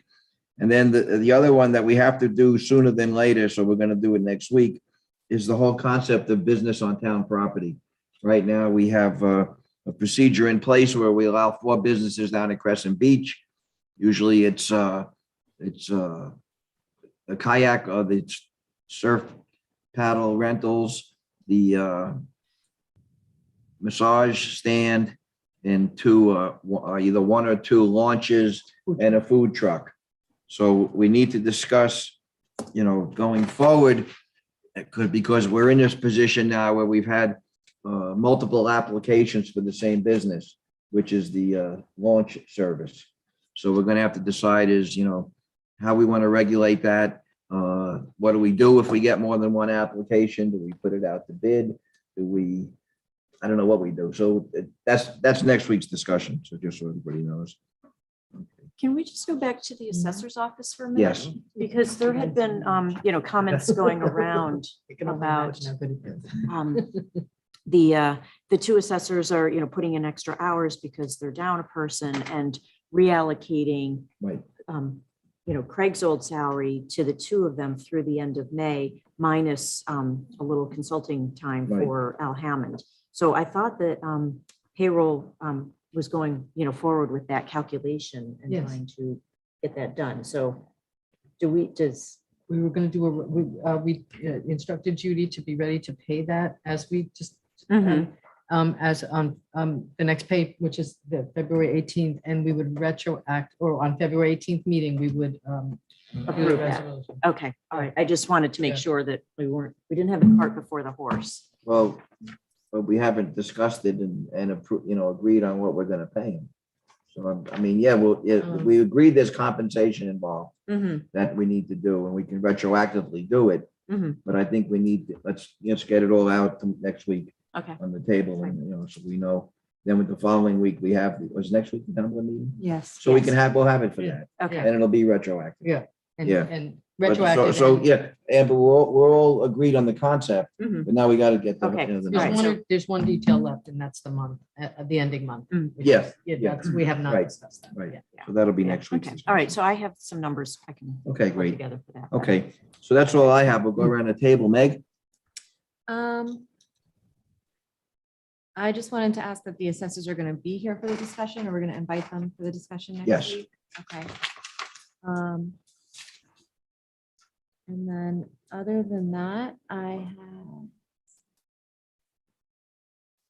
Any comp plan updates? or- no, we're actively reviewing the vision statement and the outline that's been posted to the SharePoint. I've had people commenting and noting things on it, which is Great. nice because you can see the dialogue that's Right. happening, which is great. So our next meeting is the 28th. I'm hoping a week before that, we have everything online for people to look at. So just chugging away. Yep. That's all I got. Okay. Jim? I attended a 2-hour Zoom last week on aquaculture applications. I'm going to give that report next week. It's pretty involved. If anybody's interested, primarily it's aimed at oyster farming. Phase 1 was from 2011 to 2020, 600 acres. Phase 2 is now from 2021 to 2030, another 600 acres. So there'll be 1,200 acres available for oyster farming. Jimmy, how much is in Shelter Island? I will actually, maybe part of that presentation will show you exactly. Oh, good. I'll work with Christina to be able to get that Yeah. up and show you exactly where they are Right. in the Greenport, Shelter Island, Sag Harbor area, around our area. Mhm. I'll show you what it looks like. Okay. Good. Last thing I have is John Cronin gave me a nice call last night. He and Jay Card got together years ago and developed what was called the internship program for the kids in the summertime for engineering. And obviously, we've had some great ones.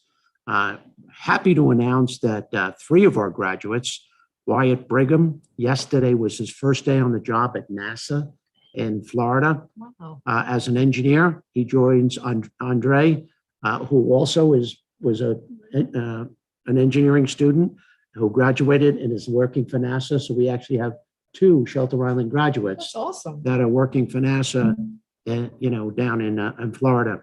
Henry Reed also is another intern that we had, is working as an engineer consultant. 2 ladies that we've also had, Nicole Oliveri, she's working for Intel in California as a facility engineering manager. And Kira Neeson is just gotten her PhD from Stevenson. So which is pretty outstanding school for engineering. So 5 of our candidates that have been around within the last decade have secured absolutely great jobs in the field of engineering. I gave it to Margaret to share with the town, with the school board, because this is an opportunity that comes along, working with and Jay really developed it with John, but now the ability of them to work with Joe on some of these projects, outstanding ability, Yeah. for an internship over the summer. So kudos to all our engineers, and especially to these 5 young people that are making their mark in engineering. Great job. 3 of them being Shelter Island grads. Thank you. Thanks, Jim. Amber? Just from WQI last week, we need to, for next week, make sure we get that Happy Groundhog amended resolution done so that the payment for the Cottages. for the one IA system on the cottages can be released. Yeah, I mean, we've already, West Neck Water, Yeah. Suffolk County Water Authority, we've already discussed, so. CPF, You're up next. Monday, CPF. Good meeting, long meeting. Yesterday was a long day. Very Still long. recovering. I woke up, felt like I had been hit by a truck. What the hell? Anyway. Only 15 hours a week. Did we say a week or a day? Not sure. Yeah. Not quite sure. Oh, my gosh. Anyway, but what a banner year, 2021 so far, and there's money yet to come, 4.4 million. Yes. Big number. And compared to 3 the year before. So 2 good years in a row. Yes. We ought to really be able to do some damage with that. Transfer development rights was brought up. We're working on it. I've asked one of the members who brought up town code, state town code, town municipal law, 64E parens 9, to clarify his position. His interpretation of that brought up at the meeting was that it was that it really severely limited us in terms of what we can do with CPF lands. And so I've asked him to explicate that, and then I'll bring that to Stephen.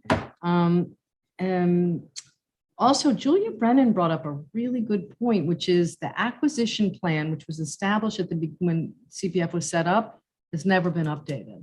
And I think there's a requirement to do so every 5 years was the question.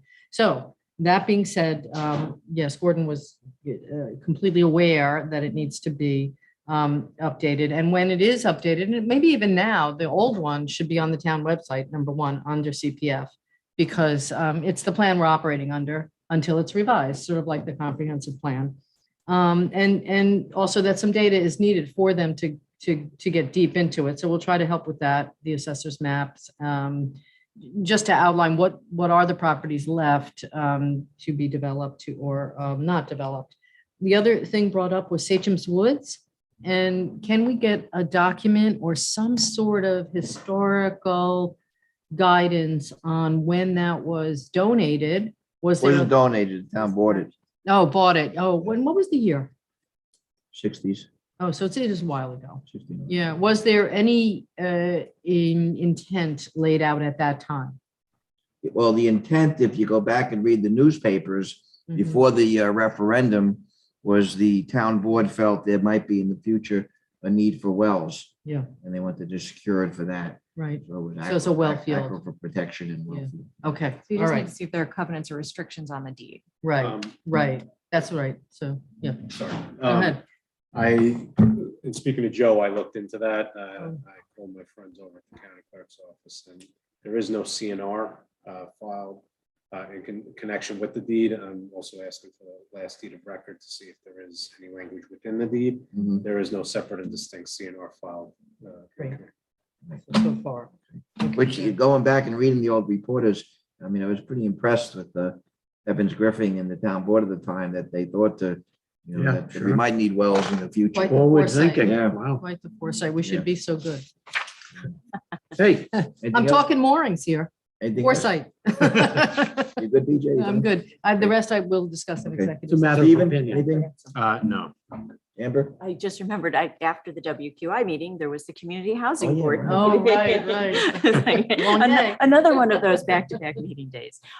And they granted, the first time in a long time, if not ever, a community housing license for a house on Jasper Road.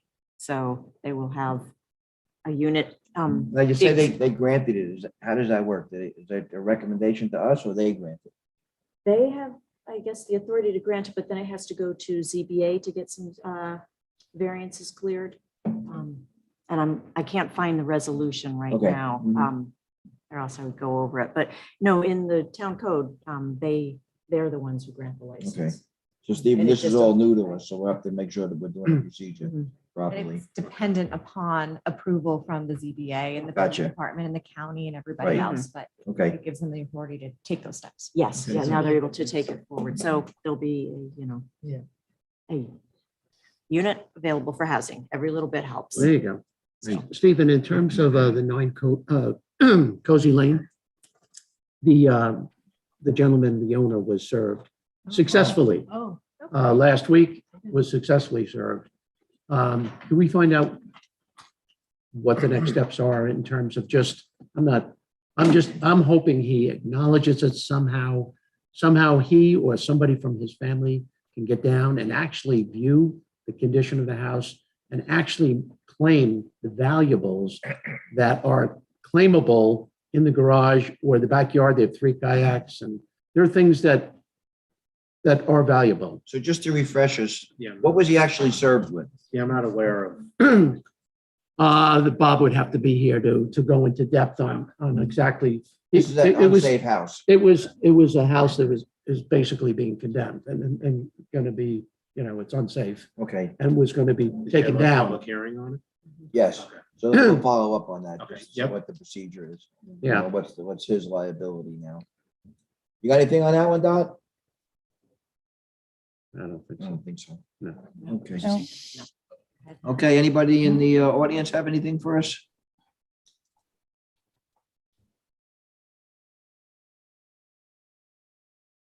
Pam?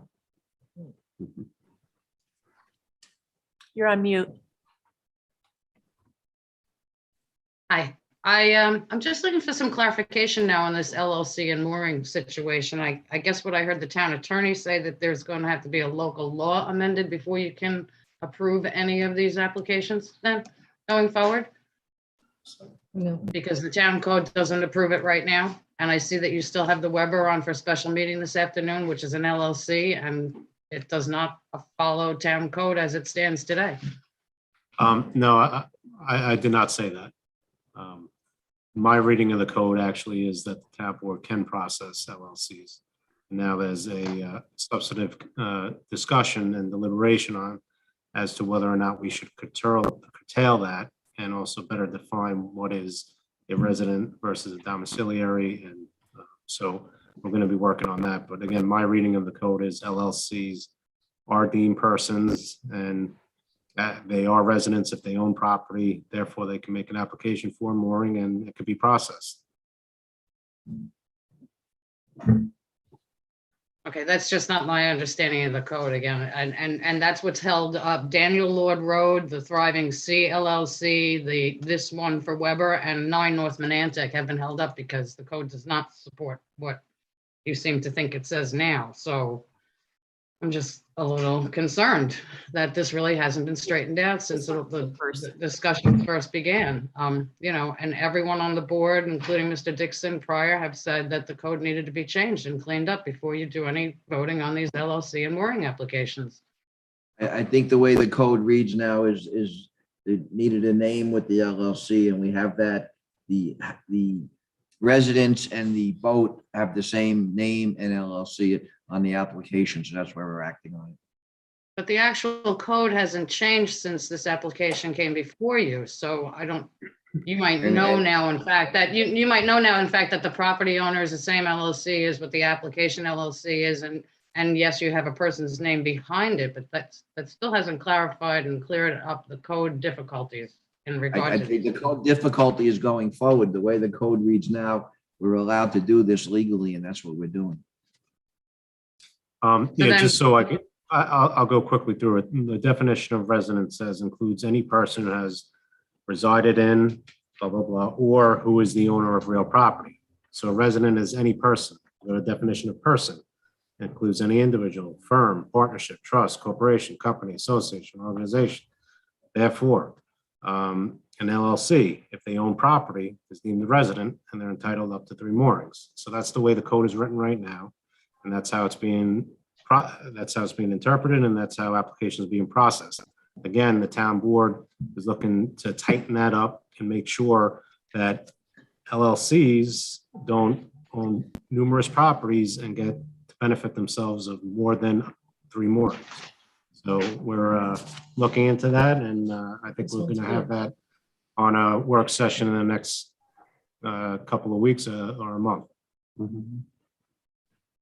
So you'll pass this application without tightening it up anyway, as you did with the Rams Head Inn, application. We're passing this resolution based on what the town code says. Yes. Anybody else? John Kerr. Hello, everyone. I just have a quick question concerning the language that's been used by several of you and Mr. Lombardo concerning the sewage treatment plant or proposed sewage treatment plant and using the Nitrex system, which seems like a very fine system. Just the concerning points that I would like to have clarified is it was mentioned several times by Mr. Lombardo and others that the effluent is going to be clean. And I don't know what his definition of clean is. I'd like to get some data on what comes out of these systems after the nitrates have been removed, what is coming out into the environment, into the aquifer. We need to know that no matter where this is placed. The term also was bandied about was that it would ruin the soil for up to 50 years. He mentioned that concerning the property down in Sylvester Manor. I don't think he said ruined. I don't think that was what was said. The exact quote, I mean, I don't, but it's in the paper on page 20. It talks about an estimated 50 years, it would affect the water quality. That was what he said. So I mean, that's fine. Maybe he was misquoted. I can understand that, but I would be nice to get that clarified between it's clean or it's going to disturb drinking water for 50 years. Now, you may not go with a Nitrex system. I understand that there's still a possibility, but it would be nice to know that if you are going to go to a system like that, that you would have the actual data, what is being released after the process is done. That's my question. So thank you. Okay. Joe? Yeah, I can address some of those questions. The first, Mr. Kerr, I think we have to clarify some of the confusion with how you refer to this as a system. Nitrex is one component of a sewage treatment system. That's the nitrogen removal aspect of it. But in a centralized treatment system, there are a number of components that are designed specific to the flow characteristics. So when we talk about what's in the effluent as it comes out, Nitrex is only one part of that treatment system. Understanding what the actual flow consists of will be part of the design process. When we look at what the contributors are from the users, further examine what the amounts of flow will be and what's in it. There are many other treatment options available beyond Nitrex, like advanced oxidation, ultraviolet treatment. Those are all mechanisms for combating or treating different components of the effluent, like PFOAs, nitrogen, phosphorus, et cetera, et cetera. In terms of understanding the capabilities of the Nitrex system, that information is all available both through the Suffolk County Department of Health and also on the Lombardo Associates website. There's a pretty long-standing series of data on not only existing installations on Long Island, but third-party verifications in terms of its nitrogen removal capabilities. The other comment that you made regarding ruining soil, I've never heard such thing. The only consideration that's been made in terms of where we deposit the effluent after it's been treated is in reference to what the groundwater flow travel times are in that area. The emphasis was that we don't want to willingly add treated effluent or untreated effluent, any effluent for that matter, in portions of the aquifer which are relatively stagnant, where anything we contribute has the ability to accumulate over long periods of time. And that's the general concept that's surrounded the siting of this project and the emphasis on getting it out of that center area where we know from US geological studies that that groundwater travel time is very, very long, decades, if not centuries. Just one more follow-up, and that is the site from Lombardo site is very thorough with all of their information, but they don't clarify. I can't find anywhere on there, and if you can find it, I'd be glad if you could forward it to me, the actual what comes out of these systems. I know it's taking the nitrates out. It does a very good job of doing that, but what is also coming out of the system? What do we need to look for that's going to be in our soils? He's got a lot of systems in place, so there's got to be data available. It's not on the website that I can see. So if you have that information, I would really enjoy seeing it. Thank you. Thank you, John. Meg? John, that's a ridiculously hard question to answer. It's really hard to say exactly what's going to be coming out of a system until you know exactly what's going in. So until you know exactly what kind of influence you have in the system, you're not necessarily going to be able to say exactly what's going to be coming out because you're not going to know exactly what kind of treatments you need. You're going to have a really good idea of the basic necessities. So we know we have to solve for nitrates. We know that PFOAs are probably a problem. We know that, you're going to want to test for other things like bacteria and stuff like that. Hence, but you can't say for certain exactly what's going to be coming out because you don't know what's going to be going in. So that's why they haven't necessarily been able to give you a very definitive list of these are exactly the things that will be left behind after treatment. But Meg, Because could we we, can't solve for that but necessarily. could we look at other projects they've done? Oh yeah, you can absolutely look at all the other systems they've done and they'll have scores or they'll have sample results for those systems that will tell you the different levels, the different variables, what potential contaminants they have. But to state definitively this is going to be the result for this system is pretty much impossible. Well, that's all I'm asking for is I'd like to know what these other systems have produced. There's supposedly many on their site. We need to know that. The people of Shelter Island need to know what the end result is. And if we want that's to wait exactly for what we're suggesting, Mr. Kerr. All of that information in terms of Nitrex performance specific to Nitrex systems is available online. What you're asking for is the result of different facilities that have different treatment mechanisms. And that's just not possible to provide right now. The Nitrex system, the one that you specifically asked about, that data is available in a number of places. The specific effluent characteristics of every site are totally unique based off what goes in. That's what Meg was explaining to you. So I think if what you're asking for is Nitrex performance, that information is completely available through a number of sources. If what you're asking for is our site-specific flow characteristics, then we just don't have that data yet. That's something that would be provided during the design process when we elect to hone in on the specific treatment types, if there will be additional treatment for PFOAs or emerging contaminants or not, depending on what the flow characteristics are. Joe and Margaret, I understand the point you're trying to make, and I agree with you. My concern is not the nitrates that are going to come out of. I want to know what else is potentially there. What else could we think about trying to solve for? If we're going to maybe try and be solved for pesticides, maybe we want to try and clean up plastics. Maybe we want to try and get rid of something else. We should be able to know what typical things will we be seeing coming out of the system. It's going to be concentrated coming down a pipe or somewhere from our supply, the different buildings. What are we going to expect there, and how effective are these other systems with cleaning that up? It'd be interesting to have that data at hand before we go forward. That's my only point. I'm just trying to encourage you to do a little digging on that information so the community knows what we are going to maybe find out in the future. I understand your concern is in good faith here, but I think you're mischaracterizing the stage of the project, and also what our ability to determine what those contaminants are at this stage. That those are all items that will get worked out during the design process.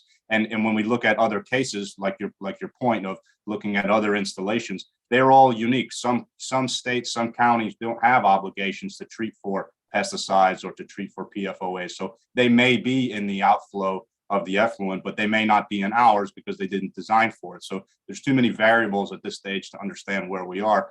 And part of the design process is to make those decisions as to what we're going to treat for and how we're going to treat it. But I think it's really important to differentiate your concerns about the Nitrex system. That's not the comprehensive treatment. That's one component of what could be a series of treatment processes to get the effluent to the stage that we are comfortable with to putting it in the ground. So those are exactly the point of our design process, so that we can, as a community and work with our regulators, determine what it is that we want to be spitting out from this treatment facility and what we are putting back in the ground. So I think you just have to refine your questions here. And if we're talking about Nitrex, that information is totally available, but we can't confuse the Nitrex system with a comprehensive sewage treatment plant. That those two are not the same things. It's one component of a much more robust system. Does that make sense? Makes sense to me. Thanks, Joe. Julia, you have any questions for us before we go into a special meeting? I have a question. I have a question about the moorings and also a question about the Community Housing Board. During the conversation yesterday about the moorings, the idea was floated potentially about having a moratorium on permits for LLCs.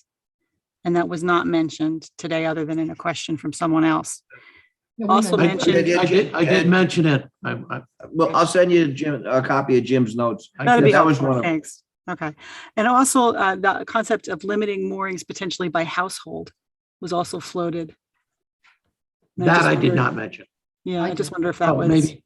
Okay. still an I did. open EJ issue. mentioned it. I didn't. Yeah, I definitely want to give, I want us to think about that and discuss it more, that no, there appears to be no great shortage right now, but in the future, there might be. And so let's think about that, doing that, sooner rather than later, limit it, maybe go from 3 to 2. Okay, and then for the Community Housing Board, right now, there's only 4 members of the Community Housing Board listed on the town website. We're doing an appointment today. You're doing In it the special today. Okay, and then for the Community Housing Fund Advisory Board, my understanding is that it doesn't yet exist because it only has 6 people appointed to it. It exists on paper, but not in reality. Is there an appointment coming? Well, we're getting ready. Actually, we're getting ready to advertise to Yeah. interview for that. Okay, thank you very much. Thank you. Julie? I have nothing, Jerry. Thank you. Okay, thank you. Okay, I'll make a motion. We go into a special meeting to act on some applications and to make some appointments. I'll second that. Second that, all in favor? Aye. We need to get the We have them. sheet. Oh, you have it? Well, we each have some. No, I'm talking about the- Oh, this, do we have to sign anything, Dottie? What I do, mine. You're muted, Dot. Just do a motion to approve the special meeting, that's all. Okay. And waive the waiver. most definitely. I have Myers and a CAC appointment. You have the Who do you have for the Oh, CAC? I have one. I have the corrected. I Myers. have, I have two of them here. Start with Myers and then you, and then Right. Jim, you should have Weber. I do not. I have the filming and I have the vacancy on the CAC. All right, we'll just read out what's in order and then whoever has it read. So Myers. Myers. It's a nice long one. Thanks. That's why we gave it to you. Rookie. That's what I get for correcting it. You're the only one without glasses. You so. did, Wow. In spite of your age. She's still in her 30s, by the way. I just want to say, still in her 30s. All right. Whereas applicants Audrey and Campbell Myers propose work within vegetative buffer and adjacent regulated area at 2 Bay Avenue, Shelter Island, New York, Zone A, Residential, Nearshore Peninsula Overlay District, and bearing Suffolk County Tax Map Number 722-236, the premises. And whereas the proposed project entails the renovation of an existing building, the installation of a new pool, pool patio, outdoor kitchen, outdoor fireplace, and an accessory structure that will include a pool, cabana, garage, basement, and attached storage shed. And whereas the proposed construction includes the following additional work, at least partially within the 75-foot vegetative buffer, portions of a new stairway and squaring off the waterfront side of the house.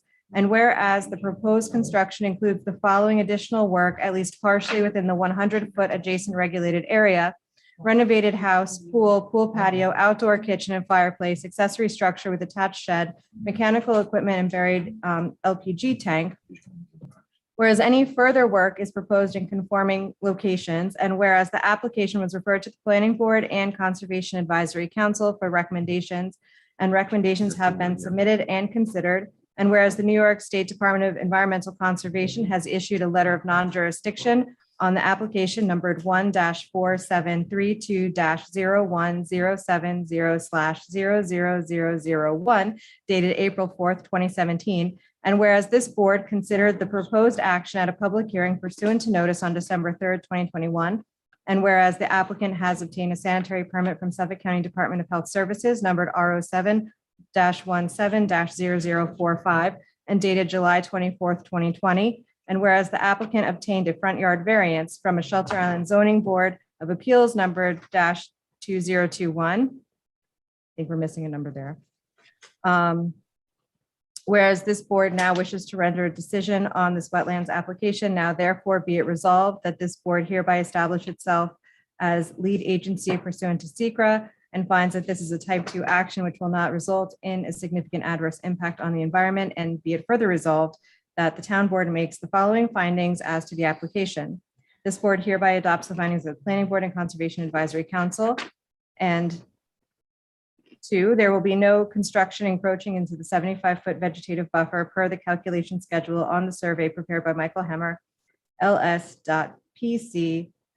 Last dated 28th of July, 2021. The 2 additions, sheds, steps extending 176 square feet into the buffer per 129-2. The new construction of less than 100 square feet constructed after 12/2/11 is permitted. It may be possible to reduce the shed size to bring the total intrusion increase into conformance with the 129-2 exemption. The existing concrete paths on the water side of the property leading to the gazebo and dock will be removed and will be replaced by a paver walkway. This is an improvement as it allows for improved permeability. The town board may wish to take this into account when considering the previously mentioned total intrusion increase.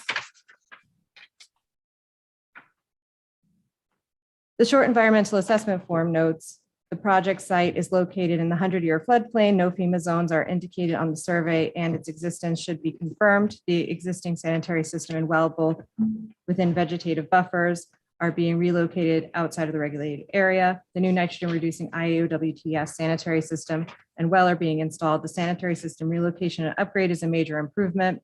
The project proposes a saltwater chlorinated swimming pool with adjacent regulated area.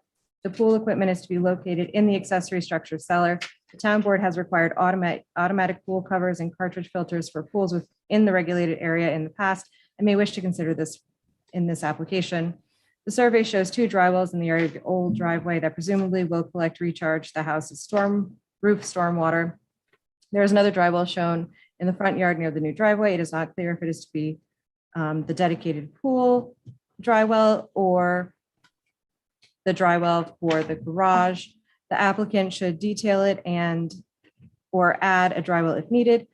Number 9, landscape plan designed by Arias Design dated the 10th of May, 2021 has been submitted showing a 25-foot planting buffer and detailing shrubs and perennials to be planted in addition to the raised bulkhead top. This will greatly reduce stormwater flowing across the property from entering the creek. We recommend that no fertilizers or pesticides be permitted on this property. Be it further resolved that a wetlands permit for the above described work to be conducted at the premises is hereby granted, subject to the following conditions. 1, all construction shall proceed as depicted on the site plan by Michael Hemmer dated July 28th, 2021, architecture date August 2nd, 2021, as limited by the letter of John Bennett dated January 11th, 2022. And number 2, the applicant is to install 4,800 square feet of native vegetation from the list of approved plantings from the Conservation Advisory Council along the entire length of the bulkhead. And 3, expansion into the vegetative buffer should be limited to 110 square feet required to square off the waterfront side of the house.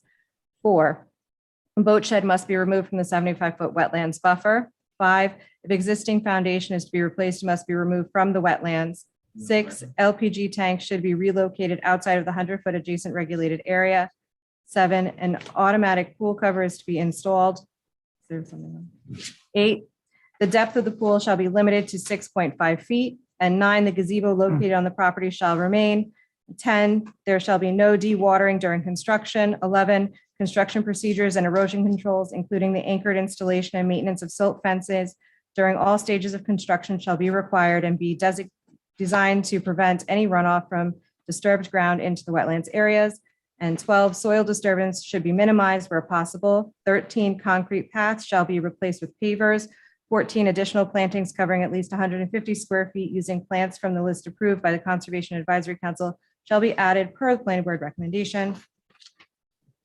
And a new nitrogen reducing septic system shall be installed outside the wetlands buffer. And 16, a low flow water pump with a flow rate of 5 gallons per minute or less shall be installed. 17, the construction site must be cleaned of all trash debris on an ongoing basis with a minimum once per week. And 18, all construction materials and equipment shall be staged outside the regulated area. 19, parking of all construction and delivery vehicles shall be on premises to the extent reasonably possible. 20, no public street or public private right-of-way may be obstructed or impaired during construction. 21, applicant must repair any damage to any adjacent public road or street caused by construction vehicles to the satisfaction of the town highway superintendent. 22, the project manager shall post a sign on the site with his cell phone number and shall address in a timely fashion neighbor concerns regarding litter control, parking, noise, road conditions, and other impacts caused by the project. 23, noise control shall be pursuant to town code. 24, applicant shall install dark sky compliant lighting pursuant to town code and all outdoor lighting on this project. 25, the location of mitigation measures shall be examined by the building department prior to the start of work and periodically thereafter. 26, this permit shall only be valid for construction commencing within 2 years of the date of this approval. 27, the building inspector may halt construction for any violation of these restrictions or of the unified code. And be it further resolved that copies of this approval shall be filed with the building inspector. So moved. Councilman Colligan seconds and votes aye. Supervisor Silver, aye. Councilman, Aye. I'm full of aye. so moved. Weber? Yes. Okay. Whereas Susan Weber /5 Winthrop LLC has petitioned the town of Shelter Island for permission to install a mooring in Deering Harbor at a location designated as latitude 41.0849 degrees north and longitude 72.34949 degrees west. Said mooring location was formerly occupied by the D-3190 Coral Mooring. And whereas the public hearing was duly held on the 12th day of November, 2021, and continued on January 7th, 2022, for all interested persons to be heard in favor of or in opposition. Now therefore be it resolved that the town clerk is hereby authorized to issue a permit for the installation of a mooring in Deering Harbor at a location designated as latitude 41.04737 degrees north and longitude 72.349486 degrees west. So moved. Supervisor Silva seconds and votes aye. Councilman Brock Williams. Aye. Councilman Ianfolk. Aye. Councilman Lawson. Aye. So moved. Whereas vacancies exist on the planning board, and whereas the town board has advertised for and interviewed applicants, now therefore be it resolved that Julia Weisenberg is hereby appointed to serve as a member of the planning board for a term to expire on December 31st, 2026. So moved. Second. I vote aye. Ianfolk, aye. Larson, I. Colligan, aye. So moved. Whereas vacancies exist on the planning board and whereas the town board has advertised for and interviewed applicants, now therefore be it resolved that David Austin is hereby appointed to serve as a member of the planning board for a term to expire on December 31st, 2025. So moved. I second and vote aye. I'm not used to being at the Larson, aye. table anymore. Councilman Colligan votes aye. Supervisor Silva votes aye. So moved. Whereas vacancies exist on the Conservation Advisory Council and whereas the town board has advertised for and interviewed applicants, now therefore it be resolved that Roxanne Duvier is hereby appointed to serve as a member of the Conservation Advisory Council for a term to expire on September 20th, 2024. So moved. Larson seconds and votes aye. Councilman Colligan votes aye. Supervisor Silva votes aye. Brock Williams votes aye. So moved. Mine is a duplicate of what DJ just read. so Okay, somebody's got- Daniel Clark. Okay, got it. Whereas vacancy exists on the Conservation Advisory Council, and whereas the town board has advertised for and interviewed applicants, now therefore be it resolved that Daniel Clark is hereby appointed to serve as a member of the Conservation Advisory Council for a term to expire on September 20th, 2023. So moved. Supervisor Silva seconds and votes aye. Brock Williams votes aye. Ianfolk, aye. Larson, I. So moved. Does anybody have Elizabeth? I do. Okay. Whereas a vacancy exists on the Community Housing Board, and whereas the town board has advertised for and interviewed applicants, now therefore be it resolved that Elizabeth Hanley is hereby appointed to serve as a member of the Community Housing Board for a term to expire on February 9th, 2023. So moved. Larson seconds and votes aye. Councilman Colligan votes aye. Supervisor Silva votes aye. Brock Williams votes aye. So moved. Filming permit. Okay. Whereas Page Dorian Incorporated of 4425 West Riverside Drive, Suite 101, Burbank, California, 91505, has requested a filming permit for February 14th, 2022 at 52 Peconic Avenue. And whereas the filming crew consists of 60 persons, 2 motorhomes, 4 cube trucks, 4 vans, and 5 passenger vehicles. And whereas said application has been reviewed by the Police Department and Highway Department, and the Police Department has advised that a majority of the vehicles should be parked on the location property at 52 Peconic and at 60 Peconic Avenue, especially large commercial type vehicles, that vehicles parked off of location property, if any, on the property roadway should be parked on the shoulder of the road in the direction of travel and should not obstruct normal roadway usage. The Police Department supports the use for parking only of the town landing at the intersection of Peconic Avenue and Brander Parkway to promote vehicle safety and reduce congestion.